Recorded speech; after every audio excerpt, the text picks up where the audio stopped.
بسم الله الرحمن الرحيم قل هو الله أحد الله الصمد لم يلد ولم يولد ولم يكن له كفوا أحد.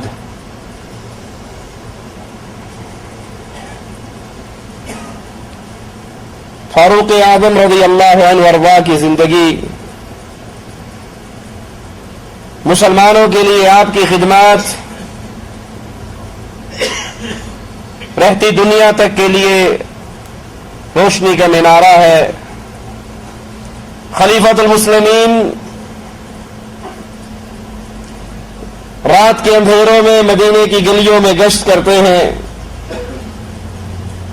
یہ دیکھنے کے لیے کہ جن مسلمانوں کی ذمہ داری میرے کندھوں پہ ڈالی گئی ہے وہ کسی پریشانی میں مبتلا تو نہیں. مسلمانوں کا حال جاننے کے لیے ان کی پریشانیوں کو دور کرنے کے لیے مسلمانوں کا یہ خلیفہ اس کی رعایا سوتی ہے اور یہ راتوں کو جاگتا ہے. ایک رات مدینے کی گلی میں سے گزر رہے ایک گھر میں سے بچوں کے رونے کی آواز آئی. پوچھتے ہیں یہ بچے کیوں رو رہے ہیں؟ ان کی ماں کہتی ہے ان کو بھوک لگی ہے یہ بھوک سے بلبلا رہے ہیں. امیر المومنین کہنے لگے تو نے چولہے پہ ہنڈیا تو رکھی ہے. وہ کہتی ہے اس میں کچھ نہیں ہے میں نے پانی میں پتھر ڈالے ہوئے ان کو دلاسا دینے کے لیے کہ یہ روتے روتے اس امید میں کہ اب کھانا تیار ہوگا اب کھانا تیار ہوگا یہ اسی امید میں روتے ہوئے سو جائیں رات کٹ جائے.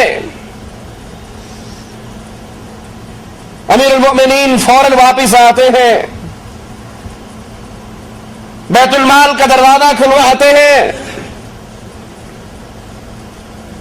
غلام آپ کے ساتھ ہے آپ کا خادم آپ کے ساتھ ہے. بچوں کے لیے راشن لیتے ہیں بوری میں ڈال کر. غلام کہتا ہے امیر المؤمنین اجازت دیجئے یہ کھانا میں اٹھا کر لے جاتا ہوں. جواب میں کہتے ہیں آج میرے بوجھ کو اٹھانے کی بات کرنے والے کیا قیامت کے دن بھی عمر کے بوجھ کو اٹھا لے گا؟ اپنی پشت پہ اس بوجھ کو لاد کر اس اناج کو لاد کر ان بچوں کے گھر میں آتے ہیں خود ان کے لیے کھانا پکاتے ہیں ان کو اپنے ہاتھ سے کھلاتے ہیں. اور جب بچے کھانا کھا لیتے ہیں تو امیر المومنین کہتے ہیں میرے بیٹوں میرے بچوں جیسے میں نے تمہیں روتے ہوئے دیکھا مجھے مسکرا کر دکھاؤ. ان کی بڑھیا سے کہتے ہیں ماں سے کہتے ہیں کہ تو نے امیر المؤمنین کی عدالت میں یہ خبر کیوں نہ پہنچائی یہ رپورٹ کیوں نہ دی؟ کہا اگر اس کو ہمارے حالات کا علم نہیں تو اس کو امیر بننے کی ضرورت کیا ہے؟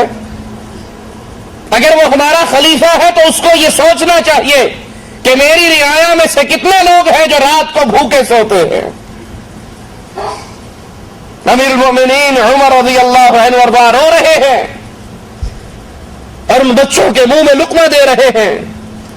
امت سو رہی ہے اور یہ والی امت کا راتوں کو جاگ رہا ہے.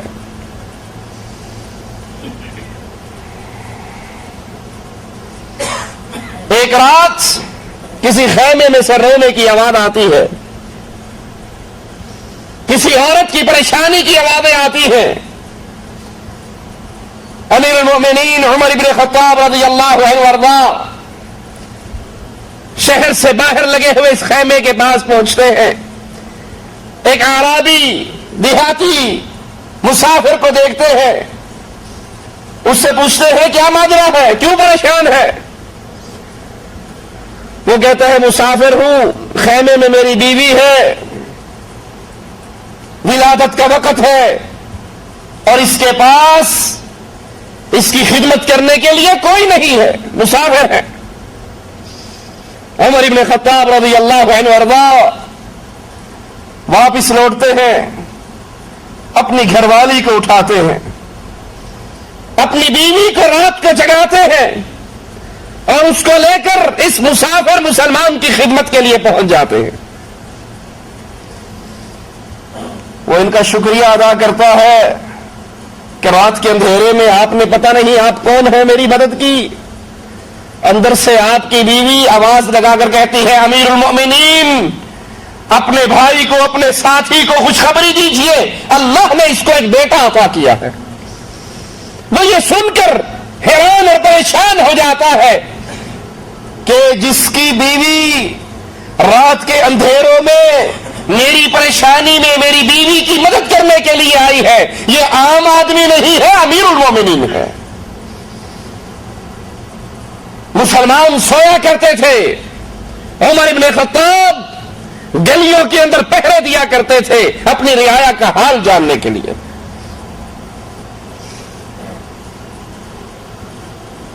ایک گلی میں سے گزر رہے، کسی گھر سے ایک عورت کے چند اشعار پڑھنے کی آواز آتی ہے جو یہ الفاظ کہہ رہی ہے کہ اگر مجھے اللہ کا ڈر نہ ہوتا تو آج میری چارپائی بھی ہل رہی ہوتی، میں بھی بدکاری کر رہی ہوتی، یہ اللہ کے ڈر کی وجہ سے میں اس گناہ سے رکی ہوئی ہوں۔ پتہ لگواتے ہیں کیا ماجرا ہے، اس نے یہ کیوں کہا ہے؟ جواب ملتا ہے کہ اس کا خامن کافی عرصے سے میدان جہاد کے لیے گیا ہوا ہے۔ امیر المؤمنین عمر ابن خطاب رضی اللہ عنہ وارضا قانون جاری کر دیتے ہیں، آرڈر جاری کرتے ہیں، اگر کوئی میدان جہاد پر بھی گیا ہے تو 4 مہینے کے بعد اپنی بیوی کے پاس دوبارہ لوٹے۔ جس رعایا کے حکمران ایسے، اس رعایا کے اپنے ایمان کی کیا کیفیت؟ عمر ابن خطاب رضی اللہ عنہ وارضا ایک گلی سے گزر رہے، صبح کا وقت قریب ہونے کو ہے، بڑھیا کہتی ہے اپنی بیٹی سے، اے بیٹی دودھ میں پانی ملا دے۔ وہ اس دور کی بڑھیا تھی جو اپنی بیٹی کو کہہ رہی ہے دودھ میں پانی ملا دے۔ آج کل ہمارے ہاں کیا کہتے ہیں؟ پانی میں دودھ ملا دے۔ خالص دودھ ملنا ناممکن نہیں تو بہت دشوار ضرور ہو چکا ہے، ملاوٹ اتنی زیادہ ہے۔ وہ بھی کہتی ہے بیٹی اس دودھ میں پانی ملا دے۔ وہ جواب میں کہتی ہے ماما آپ کو علم نہیں ہے، امیر المؤمنین عمر بن خطاب نے منع کیا ہے، میں وہ کام کیسے کروں جس سے مسلمانوں کا خلیفہ ہمیں روکتا ہے؟ جواب میں کہتی ہے بیٹی یہ ٹائم ایسا ہے، یہ وقت ایسا ہے، امیر المومنین تو اپنے محل میں آرام کر رہا ہوگا، سو رہا ہوگا، اس کو کیا پتہ لگے گا؟ وہ کوئی ہمارے دروازے پہ کھڑا پہلے دے رہا ہے، وہ ہمیں نہیں دیکھ رہا، تو پانی ملا دے۔ جواب میں کہتی ہے ماں اگر عمر نہیں دیکھ رہا، عمر کا رب تو دیکھ رہا ہے۔ اگر عمر نہیں دیکھ رہا، اس کا اللہ دیکھ رہا ہے۔ جس کام سے منع کیا گیا ہے وہ کام میں نہیں کروں گی۔